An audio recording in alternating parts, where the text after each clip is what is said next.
Բարև ձեզ, հարգելի 11-րդ դասարանցիներ, այսօր մարտի 19 է և մեր դասընթացի թեման էվոլյուցիայի սինթետիկ տեսությունը, ինչպես նաև մուտացիաների դերը էվոլյուցիայում։ Էվոլյուցիայի սինթետիկ տեսությունը տվել է ռուս գիտնական Չետվեռնիկովը 1820 թվականին։ Այս գիտնականը ուսումնասիրությունների շնորհիվ սինթեզ կատարեց դարվինիզմի և գենետիկայի միջև։ Նա վերլուծելով բնական պոպուլյացիաներում ընթացող գործընթացները, հասկացավ այնտեղ տեղի ունեցող անհատակակ փոփոխականության մեխանիզմների կուտակման և պահպանման էությունը։ Էվոլյուցիայի սինթետիկ տեսության հիմքում ընկած են մի շարք ուղղություններ, որոնց մեջ մտնում են դարվինիզմը, գենետիկան, կարգաբանությունը, էկոլոգիան, ձևաբանությունը, կենսաքիմիան, ֆիզիոլոգիան և բջջաբանությունը։ Այս բոլոր ուղղությունների ամբողջականության հիմքում, մեկը մյուսին լրացնելով, ի վերջո Չետվեռնիկովը հանգեց էվոլյուցիայի սինթետիկ տեսության գաղափարին։ Ինչպես նաև հանգել է այս գաղափարին մի շարք այլ գիտնականներ, Ֆիշերը, Շմալհաուզենը, անկախ Չետվեռնիկովից։ Եվ այսպես էվոլյուցիայի սինթետիկ տեսության հիմքում ընկած են հիմնականում բոլոր գիտությունների, որոնք որ մենք ուսումնասիրում ենք, բոլոր գիտությունների ամբողջականությունը։ Ինչպես գիտենք, էվոլյուցիայի տարրական ամենափոքր միավորը հանդիսանում է պոպուլյացիան, և դա է պատճառը, որ կխոսենք մի փոքր պոպուլյացիայի մասին։ Այն ընդունակ է արձագանքել արտաքին միջավայրի փոփոխություններին, և այն վերակառուցում է իր սեփական գենոֆոնդը։ Տեսակի արյալի տարբեր տեղամասերում բնակեցված պոպուլյացիաները ենթարկվում են բնական ընտրության տարբեր ուղղությունների ազդեցության, իսկ տարածքային մեկուսացումը, որպես կանոն, արգելակում է գենետիկական տեղեկատվության հաճախակի փոխանակմանը մեկուսացած պոպուլյացիաների միջև։ Քանի որ խոսեցինք պոպուլյացիայի մասին և գրանցեցինք պոպուլյացիայում որոշակի անհատական փոփոխականության ձևեր, ապա պետք է պարտադիր նշենք, որ անհատական և ժառանգական փոփոխականության հիմքը, որը որ բերելու է էվոլյուցիայի, դա մուտացիան է։ Հետևաբար պետք է խոսենք նաև մուտացիաների դերը էվոլյուցիայում։ Ըստ Չետվեռնիկովի, բնական պոպուլյացիաներում անընդհատ ընթանում են մուտացիաներ, որոնք ի վերջո բերում են պոպուլյացիայի բազմացման մեծացմանը, հանգեցնելով պոլիմորֆիզմի։ Ինչպես գիտենք, պոլիմորֆիզմը իրենից ներկայացնում է ձևաբանական մեծ բազմազանություն։ Հիմնականում այդ մուտացիաները ռեցեսիվ են և չեն դրսևորվում ֆենոտիպորեն։ Դրանք հանդես են գալիս հետերոզիգոտ վիճակում, և հնարավոր է, որ պոպուլյացիայում այն ընդհանրապես չերևա։ Մուտացիաները լինում են 3 տիպի՝ գենային, գենոմային և քրոմոսոմային, սակայն էվոլյուցիայի գործընթացում ամենափոքր, ամենակարևոր դերը խաղում են գենային մուտացիաները։ Ի վերջո գենային մուտացիաներից են ձևավորվում քրոմոսոմային, ապա գենոմային մուտացիաները։ Եվ դա է պատճառը, որ կքննարկենք հիմա գենային մուտացիաների տիպերը և կառանձնացնենք սրանցից յուրաքանչյուրը, որոնք էլ հիմք կարող են հանդիսանալ պոպուլյացիայում որոշ գեների փոփոխության։ Եվ այսպես, գենային մուտացիաները լինում են չեզոք, միսենս և նոնսենս։ Չեզոք մուտացիաները այն մուտացիաներն են, որի դեպքում տեղի չի ունենում ամինաթթվի փոփոխություն։ Միսենս են կոչվում այն մուտացիաները, որոնք ուղեկցվում են ամինաթթվի փոփոխությամբ, իսկ նոնսենս են կոչվում այն մուտացիաները, երբ մուտացիայի արդյունքում անիմաստ տրիպլետների առաջացում է տեղի ունենում։ Խոսենք չեզոք մուտացիաների մասին։ Ինչպես նկատում ենք, առաջին նկարում ԴՆԹ-ի մի փոքր հատված է պատկերված, գենի մեկ տրիպլետ, որտեղ որպես օրինակ վերցրել եմ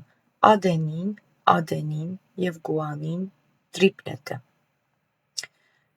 Ինչպես նկատում ենք, ԴՆԹ-ի երկրորդ շղթան ձևավորվել է ԴՆԹ-ի առաջին շղթային կոմպլեմենտարության սկզբունքով, և տրանսկրիպցիայի ժամանակ ԴՆԹ-ի մեկ շղթայից ձևավորվում է ԻՂՆԹ-ի շղթա, որտեղ որ էլի մեկ տրիպլետի օրինակով ցույց կտանք ուրացիլ, ուրացիլ և ցիտոզին։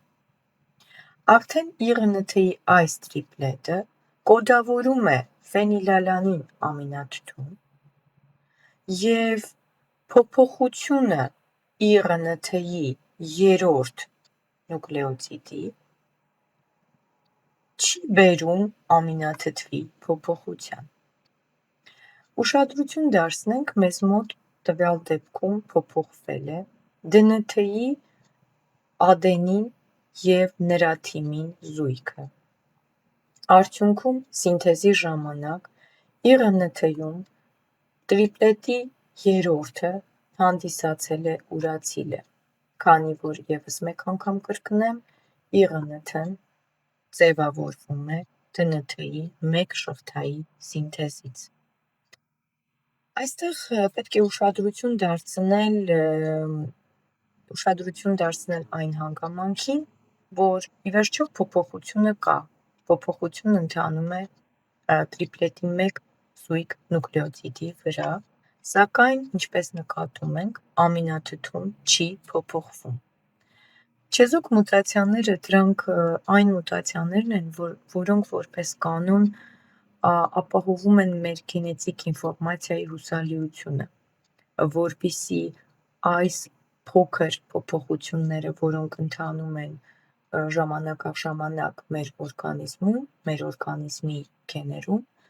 թույլ չտան ուժեղ շեղումների, այսինքն չբերեն հիվանդությունների, քանի որ որոշ հիվանդություններ և մեր հատկանիշները առհասարակ իրենցից ներկայացնում են սպիտակուցներ, իսկ սպիտակուցները կազմված են ամինաթթուներից, որոնք իրենց յուրահատուկ դիրքը և քանակը ունեն սպիտակուցի մոլեկուլում։ Այսինքն փոխելով ամինաթթվին, մենք կարող ենք ունենալ սպիտակուցի փոփոխություն, որը ի վերջո կհանգեցնի որևիցե փոփոխության կամ հիվանդության։ Հաջորդը միսենս մուտացիաներն են, և միսենս մուտացիաները արդեն ուղեկցվում են ամինաթթվի փոփոխությամբ։ Ինչպես նկատում եք առաջին պատկերում, ԴՆԹ-ի մեկ շղթայում գտնվում է ադենին, ադենին, գուանին տրիպլետը, որից սինթեզվում է ԻՂՆԹ-ի ուրացիլ, ուրացիլ, ցիտոզին տրիպլետը։ Այստեղ փոփոխություն կատարելու դեպքում, էլի երրորդ նուկլեոտիդը փոխելու դեպքում ԴՆԹ-ի մեկ շղթայի, գուանինը փոխարինելով թիմինի, մենք տեսնում ենք, որ նաև փոխարինվում է նրա զույգ ԴՆԹ-ի մյուս շղթայում գտնվող նուկլեոտիդը։ Արդյունքում տրանսկրիպցիայի ժամանակ ԻՂՆԹ-ում սինթեզվում է ոչ թե ՈՒ/Ց, այլ սինթեզվում է ՈՒ/Ա տրիպլետը,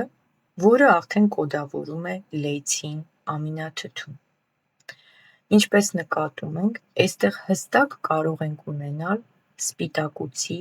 փոփոխություն, քանի որ սպիտակուցի որևիցե մի դիրքում գտնվող ամինաթթուն,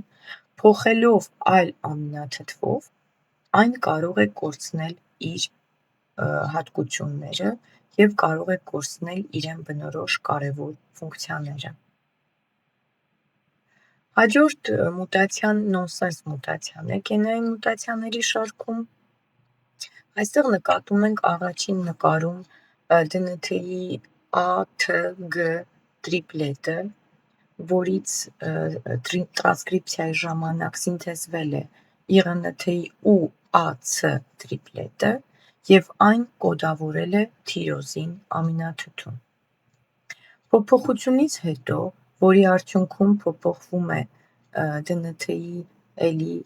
ես կոնկրետ օրինակները վերցրել եմ հենց երրորդ նուկլեոտիդի փոփոխության վրա, որպեսզի տարբերությունները ձեզ համար ավելի ակնհայտ լինեն։ Եվ այսպես գուանինը փոխելով ցիտոզինով, մենք ունենում ենք նաև DNT-ի երկրորդ շղթայի, ուրեմն զույգի, ցիտոզինի զույգի փոփոխություն, ինչպես նաև սա ուղեկցվում է IRNT-ում U-A-G տրիպլետի սինթեզով։ Ինչպես նկատում ենք, արդեն ամինաթթու չի կոդավորում, որովհետև U-A-G տրիպլետը իրենից ներկայացնում է անիմաստ տրիպլետ։ Անիմաստ տրիպլետները գիտենք, որ ամինաթթու չեն կոդավորում, դրանք 3-ն են, իսկ իմաստավոր տրիպլետները այլ կերպ նաև անվանում ենք կոդեր, որոնք 61 են։ 61 տրիպլետին բաժին է ընկնում 20 տեսակի ամինաթթու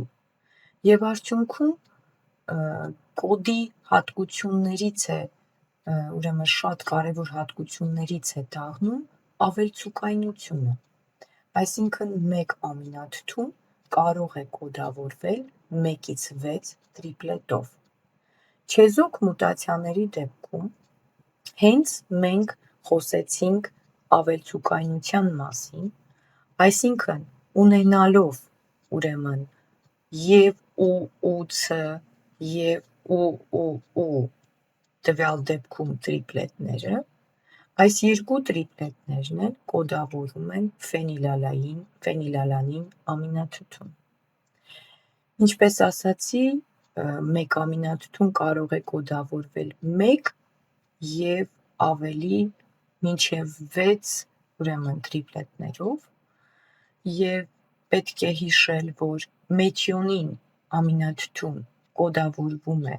1 տրիպլետով, տրիպտոֆանը նույնպես, իսկ լեյցինը, արգինինը կոդավորվում են 6 տրիպլետներով։ Շնորհակալություն, հարգելի 11-րդ դասարանցիներ, հուսով եմ նյութը մատչելի էր և կարողացաք ընկալել և ամրապնդել ձեր թեման։